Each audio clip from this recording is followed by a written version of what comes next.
Trifecta by Dean Pearl. Chapter 27.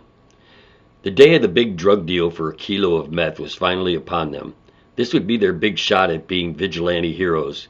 They had stayed up practically all night with Ben discussing every conceivable problem and options they might have to deal with. The deal was to take place in a warehouse that was used as a space for club members to work on their bikes. It was an out-of-the-way area on the way to Boulder City. There were a half a dozen warehouse offices sitting all by themselves. Their bike club had pretty much overtaken the whole set of 6 attached warehouses. The biggest one was like a meeting area for members, and it had its own bar set up like a nightclub. The others were used for assorted things like bike repair and storage areas. Max, Wesley, and Leslie drove up to the door of the first garage as they had been told. They would see Kitty and Eddie there to meet them and to assist in making the deal go down.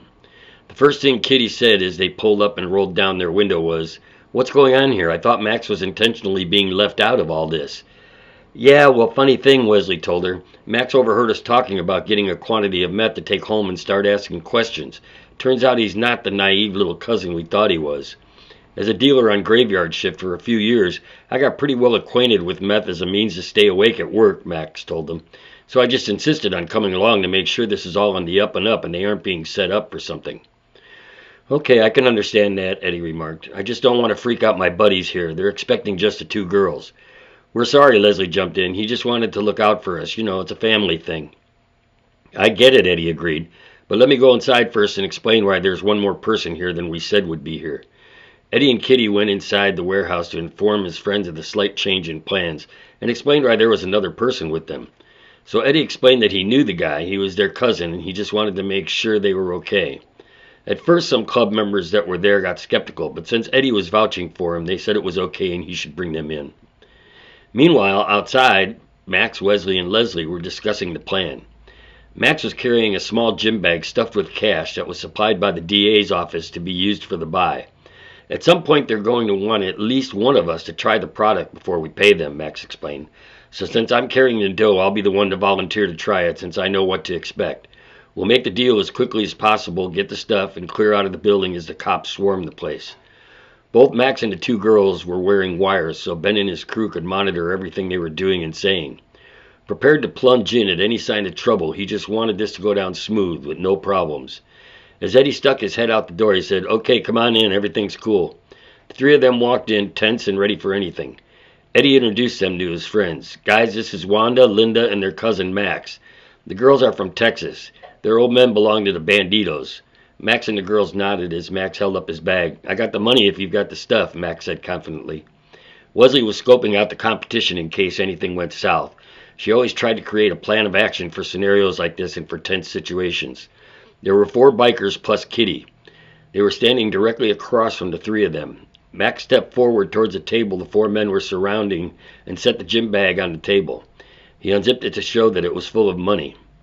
"I believe 10 grand was the agreed upon price?" Max questioned as he rezipped the bag. A 5th member came walking up as he had been in the bathroom unloading his colon and was strolling up on what was taking place as he recognized all 3 of them. "Hey, I know these guys," he exclaimed innocently. "They play in a band that plays up in Pahrump sometimes." Upon hearing what was going on through the wires they were wearing, Ben realized things were going south and ordered his men to move in. As the one gang member had revealed their identities, Wesley and Leslie tensed up for a fight.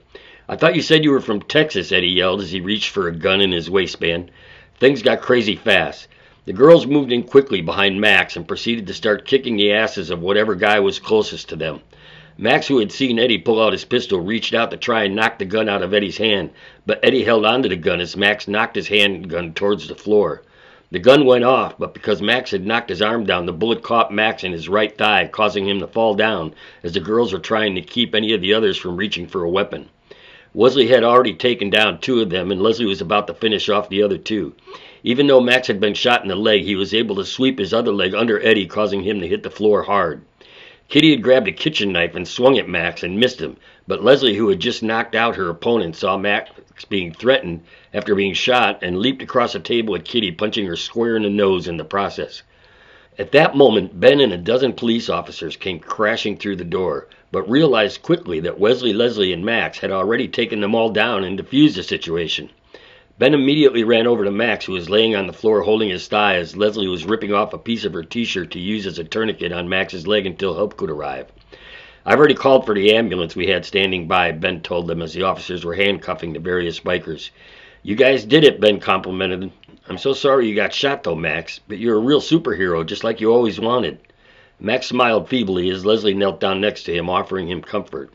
As one of the officers was walking Kitty out in handcuffs, she remarked to Wesley as she walked by, "I really thought you were cool. We really liked you guys. How could you do this to us?"